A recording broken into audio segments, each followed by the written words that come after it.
Hello friends, मीनाज किचनमध्ये तुमचं खूप खूप स्वागत आहे। श्रावण महिना सुरू झालेला आहे आणि सगळ्यात पहिला सण म्हणजे नागपंचमी। त्यासाठी आपण कानोले बनवत आहोत।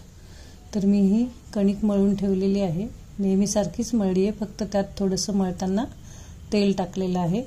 त्यामुळे जे कानोले आहेत ते मऊ लुसलुशीत होतील। आपण स्टीम करणार आहोत कानोले। तर अशी ही छोटीशी पुरी लाटून घ्यायची आहे आणि मी पुरणाचे कानोले बनवत आहे। त्यासाठी पुरण शिजवून घेतलेलं आहे अगोदरच। तर अशी ही पातळशी पुरी तयार झाली आहे।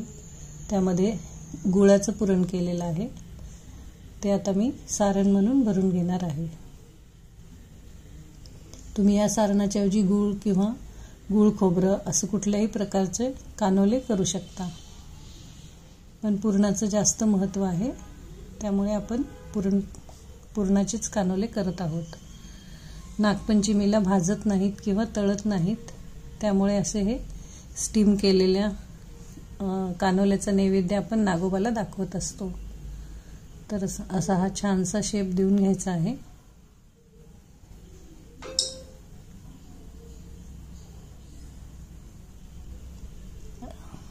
आणि आता ते आपण सगळे कानोले करून स्टीम करून घेणार आहोत।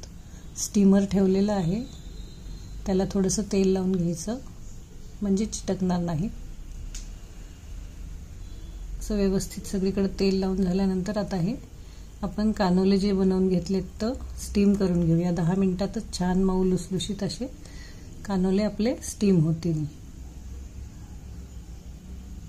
तुम्ही कुठल्याही भांड्यात स्टीम करून घेऊ शकता। तर असे हे छानसे कानोले आपले स्टीम झालेले आहेत। तुम्ही पाहू शकता कलर पण छान आलेला आहे आणि छान शायनिंग आलेली आहे त्यावर। तर अशाच विविध सणांच्या रेसिपीसाठी माझ्या चॅनलला सबस्क्राइब, लाईक आणि शेअर करा।